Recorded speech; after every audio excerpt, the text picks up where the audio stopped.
미성년자가 아닌 성인이 실종된 경우 가족들이 아무리 애를 태운다고 해도 경찰은 함부로 수사에 나설 수 없습니다. 성인 실종에 대한 법령이 없는 상태이기 때문이죠. 상황이 이렇다 보니 종종 강력범죄로 인한 성인 실종의 수사 타이밍을 놓쳐 안타까운 일들이 반복되곤 하는데요. 심지어 실종 신고가 사건 발생으로부터 한참 후에 이루어진다면 상황은 더 어려워질 수밖에 없습니다. 실종 신고하신다고요? 네, 연락도 도통 없고 만났다는 사람도 없고. 아시겠지만 성인 실종은 처음엔 단순 가출로 처리됩니다. 법이 그래요. 네, 그런데 가출이라고 하기엔 저희가 같이 사는 사이도 아니고. 마지막으로 연락하신 게 언제죠? 일주일이 넘었나요? 그게 3년 전이긴 하거든요. 3년 전이요? 네, 원래 왕래가 없던 편이라서요. 선배님! 말씀 주신 분 찾아보니까요. 당시 같이 살던 남성이 있었네요. 그래? 뭐래? 근데 3년 전 일이잖아요. 이미 헤어진 사이라고. 너무 오래전 일이라 이거 쉽지 않겠는데요. 그렇게 한 여성이 실종된 채로 13년이란 세월이 흘렀습니다. 답답한 건 이 여성이 자발적으로 떠난 건지 아니면 어떤 사고로 사망한 건지 진위를 전혀 알 수 없다는 거였습니다. 그러던 어느 날, 이쪽에 콘크리트 덩어리 같은 게 있는데 여기도 좀 해줘. 오케이. 무슨 가방이 들어있네. 뭐야 이게?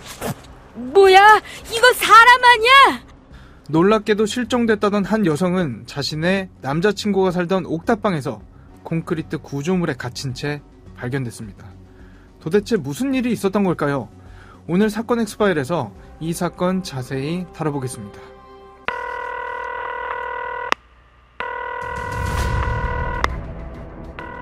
사건은 보이는 것보다 가까이 있다.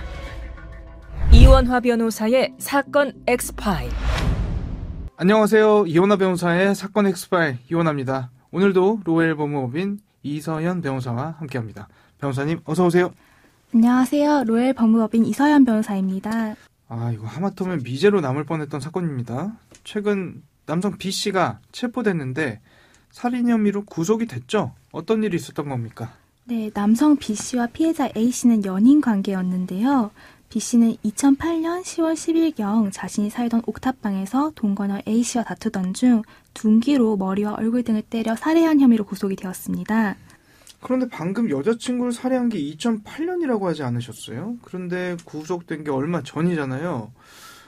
무려 16년 전 일인데 왜 이제야 잡힌 겁니까? 네, 먼저 B씨가 A씨의 시신을 은닉한 방법 때문에 A씨의 사망 자체가 늦게 알려졌습니다. B씨는 A씨를 살해한 후 시신을 여행용 가방에 넣은 뒤 당시 자신이 거주하던 원룸 옥탑방 야외 베란다에 묻고 그 주변에 벽돌을 쌓은 뒤 시멘트를 부어 콘크리트 구조물을 만들었습니다. 네, 이 구조물은 베란다 사각지대에 있어 창문에 넘지 않고는 잘 보이지 않는 데다가 두껍고 견고하게 제작이 되어 있어 시신이 썩는 냄새도 새어나가지 않아서 건물주나 다른 세입자가 시신이 묻혀있다는 사실을 알아차리기 어려웠던 것으로 보입니다. 또 피해자 A씨에 대한 실종 신고 자체도 굉장히 늦은 편이었습니다. A씨는 평소 가족과 자주 교류하지 않고 지내왔던 터라 A씨가 살해된 2008년경에는 아무도 A씨의 사망을 눈치채거나 실종 신고를 한 사람이 없었다고 합니다. A씨의 가족들은 A씨 사망으로부터 3년이 지난 2011년경에야 비로소 실종 신고를 했다고 합니다. 성인 실종 신고란 게 안 그래도 법령이 마땅치 않다 보니까 없어지고 바로 신고를 한다고 해도 바로 수사를 진행할 수 있다거나 그런 게 아닌데 사라진 지 3년 만에 실종 신고를 했다 그러면 이게 더 어려웠을 것 같긴 합니다. 네, 맞습니다.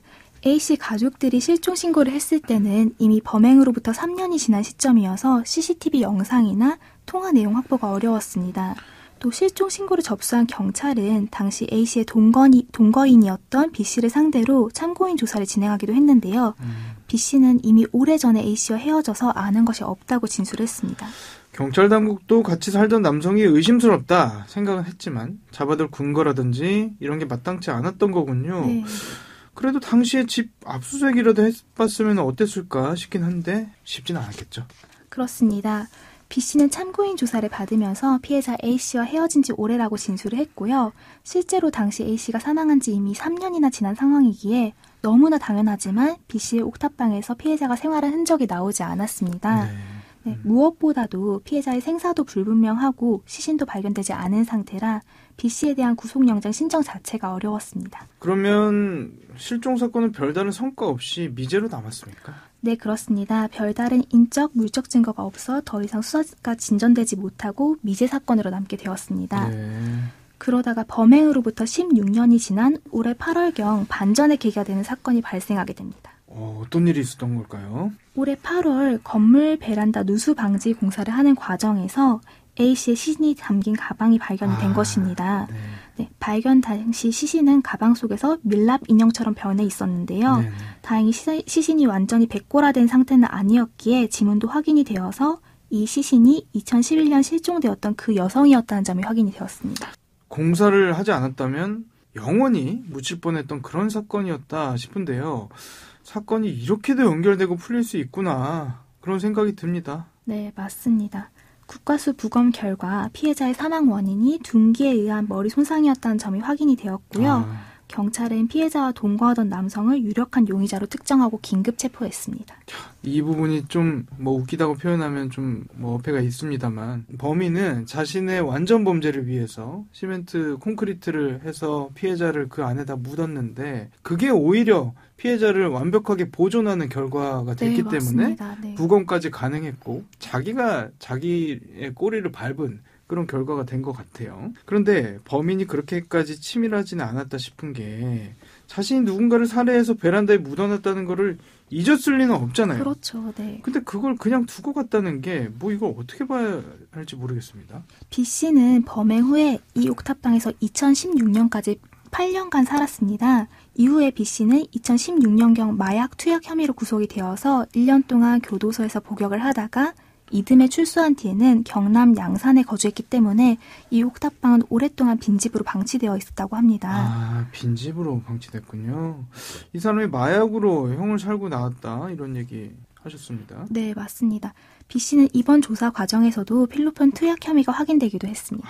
또 했어요. 자, 이야기를 듣다 보니 사건 엑스파일에서 다뤘던 케이스가 하나 생각이 납니다. 수십억 원대 재산을 보유한 재력가를 내연녀가 살해하고 사체를 오피스텔로 옮겨서 유기했던 당시 그 사건도 시멘트를 이용했다는 점에서 비슷한데 그 당시에는 방 한쪽에 화단처럼 시멘트를 발라가지고 사체를 그 안에다가 유기를 했었어요. 변호사님도 혹시 이거 들으셨었나요? 기억나시나요? 네. 말씀하신 사건은 2014년 4월에 재력가인 한 남성을 그 내연녀가 살인하고 자신의 딸과 함께 남성의 시체를 은닉한 사건입니다. 이 모녀는 빌라 거실에 시신을 눕히고 그 주위로 벽돌을 쌓고 시멘트를 부어 채워넣는 방식으로 시신을 은닉했고요. 결국 남성의 내연녀는 강도살인과 시신 은닉으로 징역 30년의 선고를 받았고 내연녀의 딸은 시신 은닉 방조로 징역 10년의 선고를 받았습니다. 네. 비슷하네요. 네. 시신 은닉 방법 자체만 두고 보면은 2014년 사건은 오늘 소개드린 사건과 유사한 점이 많습니다. 다만 2014년 사건의 경우 남성이 살해된 지 얼마 지나지 않아 가족들이 실종 신고를 했고요. 때문에 CCTV 영상이나 검색 기록 등 증거 수집이 쉬웠습니다. 맞아요. 네. 그런데 오늘 사건은 실종 신고 자체가 늦어서 다른 증거 수집이 쉽지 않았고 범행이 발생한 지 16년 만에 범인이 검거되었다는 점에서 차이가 큽니다. 네. 그나저나 용의자로 지목된 이 남성 2011년에 실종 신고 들어와서 수사 진행됐을 때 참고인 조사 받았었다고 했잖아요. 네. 그때 이미 헤어진 지 오래다 딱 잡아댔었는데 이번에는 자기가 그랬다 시인을 혹시 했나요?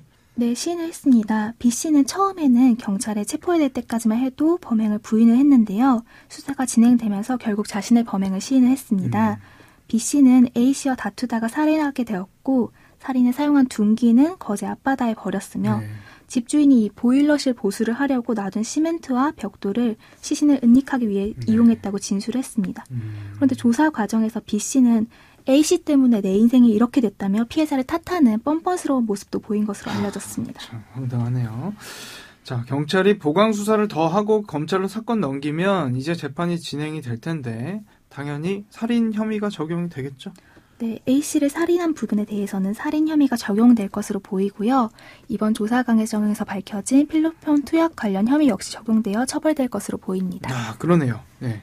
이 사건이 16년 전에 발생한 사건이라 공소시효 완성 부분을 걱정하실 수도 있겠지만 네네네. 다행히 2015년 8월에 살인 사건의 공소시효를 폐지하는 형사소송법 개정안이 국회를 통과하면서 이 사건 또한 공소시한 도가 부분은 문제가 없게 되었습니다. 네, 다행입니다. 네, 다만 B씨의 범행 중에 공소시효 도가 문제로 처벌할 수 없는 부분이 하나 있습니다. 뭐죠? 네, 시신 은닉 혐의입니다. 아, 네, 네. 시신 은닉죄의 공소시효는 7년인데요. 이 부분에 대한 공소시효는 이미 완성되어 혐의 적용이 어려운 상황입니다. 네.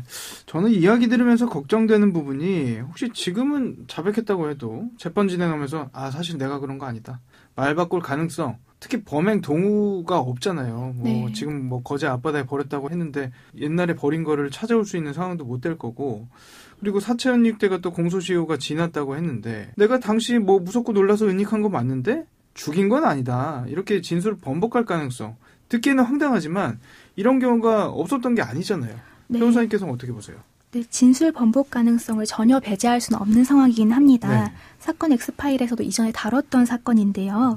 2015년에도 연인관계에 있던 여성을 살해한 후 시신을 시멘트로 안매장해서 은닉한 사건이 있었습니다. 네. 이 사건의 범인은 수사 과정에서 1심 재판이 끝날 때까지 심지어 현장 검증 과정에서도 자기가 어떻게 구덩이를 팠고 어떻게 시멘트와 물을 부었고 어떻게 사체를 은닉했는지까지 다 증언했으면서도 1심에서 징역 18년을 선고받자 갑자기 태도를 바꿔서 사실은 피해자는 천식으로 사망을 했고 자기가 죽인 게 아니다.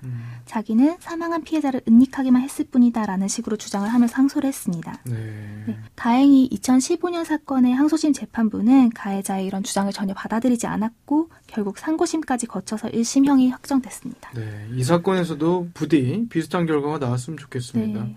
마약 투약 혐의도 받고 있는데 마약이라고 하면 아무래도 심신미약 주장 가능성 우려됩니다. 행여 이게 인정이 되면 감형 요소가 되는 것은 아닌가 이런 걱정이 되는데 이 부분은 혹시 어떻게 보십니까? 네, 먼저 당시에 마약 투약 혐의를 했다는 사실관계도 인정받기 어려울 것으로 보이고요. 그렇죠. 네. 범행 수법이나 그런 시신을 은닉한 방법을 고려했을 때도 이런 심신미약 주장은 받아들이기 어려워질 것으로 보입니다. 맞아요. 그리고 특히나 사람을 살해한 범죄에서 심신미약이 인정되는 경우들이 그렇게 많지가 않기 때문에 실무적으로도 그런 주장은 해봤자일 거라고 생각을 합니다. 사건 엑스파일 오늘은 동거하던 여자친구를 살해한 후 시멘트를 부어 안매장했던 거제 동거녀 살인사건 짚어봤습니다. 무려 범행 발생 16년 만이었고요. 심지어 경찰이 해당 사건을 수사하던 중이 아닌 베란다 누수공사로 우연찮게 해결의 실마리가 나왔던 그런 케이스였습니다. 인과응보라는 말이 떠오르는 사건이 아니었나 싶은데 하지만 아직 안심할 순 없죠. 아직 재판은 시작되지 않았습니다. 행여 재판 과정에서 불미스러운 일이 발생하지 않을지 끝까지 잘 지켜봐야 할 것 같습니다. 저희가 준비한 내용은 여기까지입니다. 끝곡으로 브라운 아이드 소울의 비켜줄게 들려드리면서 이 시간 마치겠습니다. 여러분은 모두 변호받아 마땅한 사람들입니다. 사건 엑스파일 여러분 고맙습니다.